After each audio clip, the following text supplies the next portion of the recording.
Hey, Tim, what did you think of that, the last couple of seconds there, just kind of how that all played out? Go start Now with that. that's the way you want it. Didn't really want them to score real bad, but the broken floor, Emmanuel. We've got guys who can make a play. Emmanuel is a guy that can make a lot of plays, so that was a tremendous ending. We were a little nervous though. They were looking at it. It felt not just because we're hopeful, but it felt 100% like it was well before the buzzer. And then they looked at it for felt like 5 minutes, and it made me really nervous because I was positive that the shot got off. And turned out obviously they were looking to see exactly how much time to put on the clock. And thankfully it was only point 0.2 and not point 0.8, which is a whole other decimal because you can catch a ball and shoot it, instead of just having to tip it. So great win. Dayton, I don't believe has lost since a year ago February, and they're talented, very talented team. So heck of a win for us.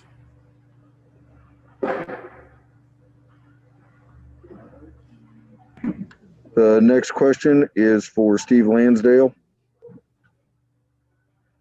Yeah, just to piggyback on how good Dayton is, after the last home game, you said the level of competition your team is facing was about to go up quite a bit.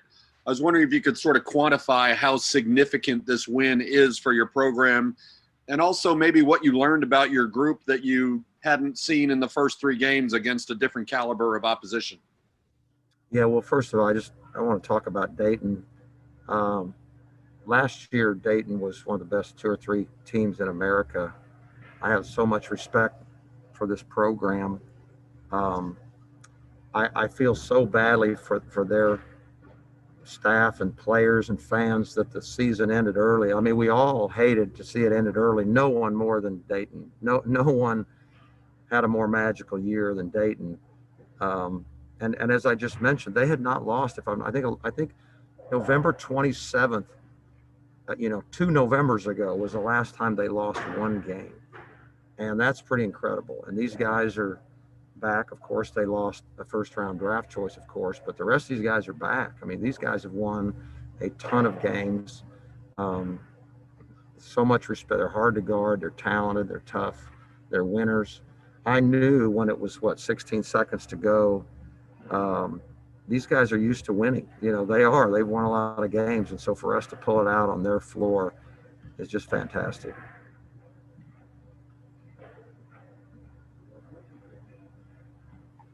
Next question to Damion Sales. Hey, Coach. Last year, when these guys were mostly sophomores, this was a game that, in some occasions, you might have thought that the game might have went the other way. What's been the key? I mean, other than the fact that they're a year older, but what's been the key in just the turnaround, the confidence, just being able to finish a game like this, especially against a team like Dayton? Yeah, last year when we went on the road early, if you remember, we won Kendrick wasn't with us. We won a close game at Evansville, and then we went to Georgia and basically had the game won and lost in double overtime.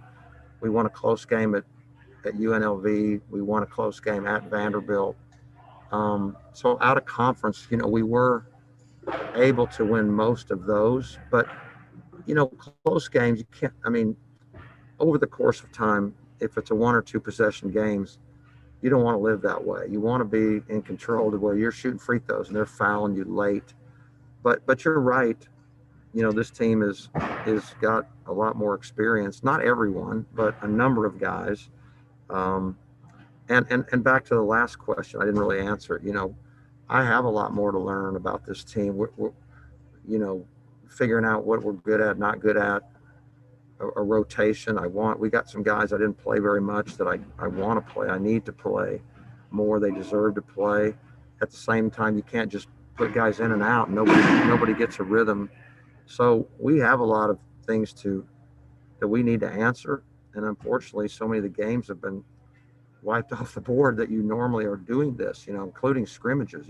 Usually by now we'd had 2 scrimmages and about 9 games, really. And so by now you would have a great sense of direction. And we're slowly learning, and games like this really help. We worked hard. We thought we had, I won't name it, I don't want to put it under the bus, but we thought we had a heck of a game to play tomorrow, actually, but it didn't quite pan out. Nobody's fault, but we're trying real hard to add a game if we possibly can. Next question to Sam Blum.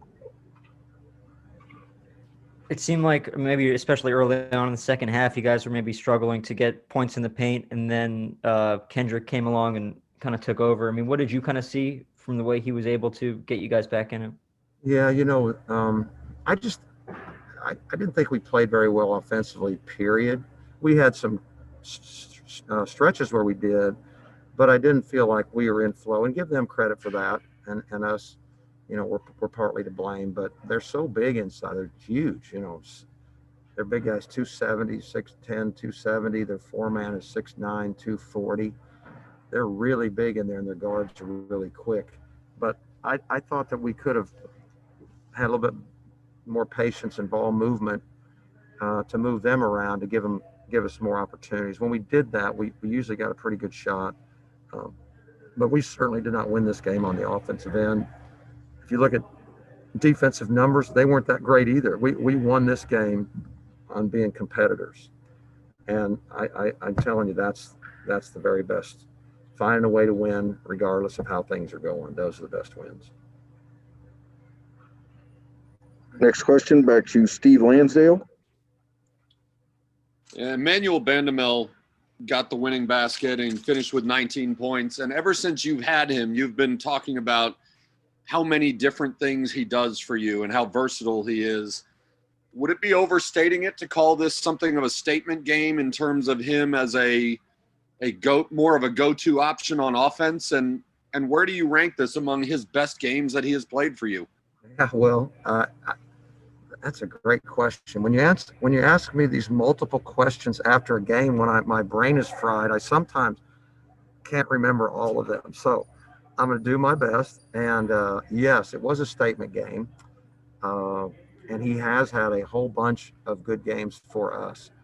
I don't know off the top of my head where I would rank it, but definitely it's up there. But the thing about Emmanuel is, you just said it, he's really versatile. He can really shoot the ball. He can drive the ball tremendously. He gets fouled. He sees. He understands. He's got really high basketball IQ, and he's also someone that is just so cut in every day to trying to do the right thing. He's incredibly coachable, works hard, attention to detail, and those kind of guys, they just keep getting better and better and better. And he, is still very young. He's really, if you look at it, he's really only just a sophomore this year in eligibility because of the new rules. And he's gotten so much better in a year. I'm so excited about his future. He's going to have a very, very bright future here and beyond. Another question for Sam Blum. Yeah, I'm just curious. I'm sure you've been asked this before in your career, but what is kind of your philosophy on fouling up three? I know there's a lot of time left. Were you kind of waiting for a certain moment there? Well, but they had it, and that's the tough thing because of when they got it. They were on a side out with 16 to go, or 19, I forget, 16 or 19. So my philosophy normally is about 6 seconds to foul. At the same time, with this team, if you look at this was all of the things going on in our head. They've got a 270-pound guy to go to the offensive boards, and they can bring in another 255-pound guy. So this is one team that maybe made you think, well, not positively want to foul, but I also didn't want to tell our guys to foul, because if it got to 6, they're about to shoot a ball, and if they shoot it while you're trying to foul them, now you just fouled a three-point shooter. So our philosophy is usually to foul late. But in that situation, we felt like it was better just to defend, so we didn't kind of get caught in betwixt and between. All right, Damion Sales. Yeah, Coach, you talked about the team and winning this game from a competitive nature. I wanted you to go a little more in detail on that, just from a resiliency standpoint. And you look at the stats. They held you guys to 38% from the field, out rebounded you, but you guys still found a way. You found a way to win. Can you talk about that just in general? Yeah, if you look at that, you're saying exactly. You look at the stat sheet. How do we win? How do we win that game? They shot 48 from the field. That's not good. They shot 31 from three. I'll tell you what we did, and this was the key to the game in our mind. We felt like guarding the 3-point line against this team was the number one thing we had to do to win the game. And we did a terrific job of that. These are some lights out shooters, I'm telling you. Crutcher didn't have a good game. Crutcher is a talent. Crutcher is a big time talent. Watson, is a huge talent transfer. He was on the Final Four team that played with Michigan. And he is one heck of a talent. And Chapman can shoot. I think he's a 40% shooter over career from three. So that we did. But the rest of it was just, we're hanging around. We're down most of the game. We're not quitting. Things aren't going that well. We're a little frustrated. But we just dug in, I thought, deeper with about, six minutes to go, something like that. I just felt like we were the tougher, the aggressor. And some of the game, I didn't feel that. First half, they were certainly tougher than we were. They got their hands on a whole bunch of balls, and, we were, maybe making some plays not quite as rough and tough as we'd like to. But I thought the last 6 minutes, it was all about want to. And our last question to Steve Lansdale. Yeah, to follow up on that, you said earlier that you thought your team didn't play great on offense, at least overall. And then, like you said, you were sort of chasing the score for most of the game. Wondering how you tailored your message to your team, either at halftime or during timeouts, to convince the guys that even if they weren't firing on all cylinders, that it was still within reach, that this game could be had at the end.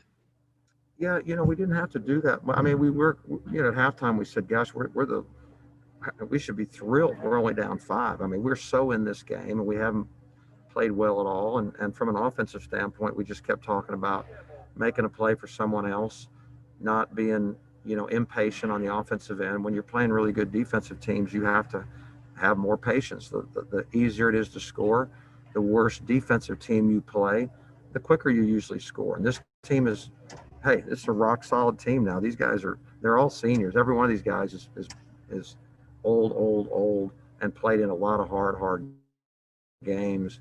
They know how to guard. They know the floor. There's no easy baskets. They're so well coached. So, we just kept saying, make a play for somebody else, be a little bit more patient.